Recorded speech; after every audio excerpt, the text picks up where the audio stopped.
Hello மக்களே, வணக்கம். நம்ம வாழ்க்கையில் நேரங்கிறது எவ்வளோ முக்கியங்கிறத நான் இந்த தீபாவளியில் புரிஞ்சுக்கிட்டேன்.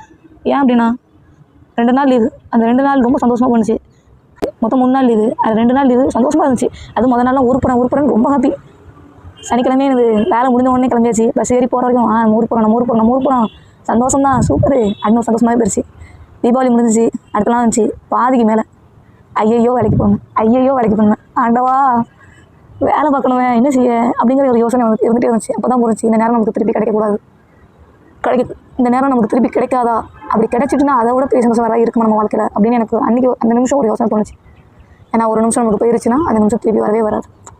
என் வாழ்க்கையில் எனக்கும் 22 வயசாகுது. இந்த 22 வயசுலேயும் ஒரு தீபாவளி, அதுவும் ஒரு நல்ல தீபாவளி செலிப்ரேட் பண்ணியிருக்கேன் அப்படின்னா அது இந்த தீபாவளி எனக்கு தெரிஞ்சு நான் ரொம்ப மிக மகிழ்ச்சியாக அந்த தீபாவளி வந்து முடிஞ்சிச்சு. அதுக்கு காரணம் கர்த்தருக்கு ரொம்ப நன்றிகள். நம்மளுக்கு இந்த மாதிரி ஒரு நல்ல தீபாவளி கொடுத்ததுக்காக உண்மை சொல்லணும். உண்மையாலுமே நேரங்கிறது ரொம்ப ப்ரீசியஸான ஒன்று. அதுக்கு எவ்வளோ விலை கொடுத்தாலும் அதை வாங்க முடியாதுங்கிறது என்னமோ உண்மை தான். அதுலேயும் நம்ம எதிர்பார்க்காத சில விஷயங்கள் நம்மள்கிட்ட நம்ம எதிர்பாராத விஷயங்கள், நம்ம எதிர்பார்த்த தருணங்கள் கிடைக்கிறதுங்கிறது அதெல்லாம் ஒரு பெரிய விஷயம் வச்சுருவோம்.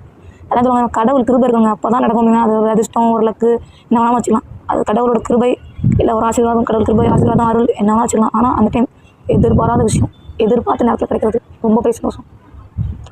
அது மாதிரி இன்னொரு விஷயம், நம்ம நேரங்களை சரியாக பயன்படுத்துங்க. உங்கள் நேரங்கள் உங்களுக்காக இருக்கணும் அப்படின்னா அது நீங்கள் ஏதாச்சும் கண்டிப்பாக பண்ணணும். அதை எவ்வளோ சீக்கிரமாக பண்ண முடியுமோ அவ்வளோ சீக்கிரமாக பண்ணாருங்க. ஏன்னா நம்ம நேரம் நம்மளுக்காக இருக்கணும், மற்றவங்களுக்காக கண்டிப்பாக இருக்கக்கூடாது. அது எனக்கு இந்த தீபாவளி எனக்கு புரிஞ்சிச்சு. காலேஜ் படிக்கும்போது தெரில, ஸ்கூல் படிக்கும்போது தெரில, வேலைக்கு வந்ததுக்கப்புறம் தான் நம்ம நேரம் மற்றவங்களுக்கு இருக்குது.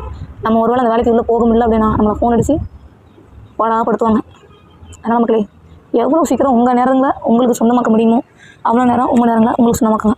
ஏன்னா அது மட்டும்தான் நேரம் இருக்கிறதுலே என்ன தவணை வாங்கிடலாம், ஆனால் இதை மட்டும் திருப்பி வாங்கவே முடியாது. அந்த சந்தோஷம், அந்த மகிழ்ச்சி, அந்த நிமிடங்களில் ஒரு நிமிஷம் முன்னாடி சந்தோஷமாக இருக்கலாம், அடுத்த நிமிஷம் சந்தோஷம் முடிஞ்சு சங்கடத்துக்குள்ளாகும். முன்னே இருக்கிறதுக்கு போக முடியாது, அடுத்த இருக்க முடியாது. இந்த காலங்கள் நடந்து வேண்டிய இருக்குது. அதனால் அந்த இருக்கிற நேரங்களில் பயன்படுத்திக்கிட்டு சந்தோஷமாக இருக்க கற்றுக்கோங்க சொல்லணும். ஏன்னா அது கற்றுக்க வேண்டியதாக இருக்குது. இருக்கிற இந்த நிமிஷத்தில் சந்தோஷப்பட முடியலைன்னா அடுத்த நிமிஷத்தை நினச்சி வருத்தப்படவும் கூடாது. ஓகே மக்களே, தேங்க்யூ மக்களே, பை பாய்.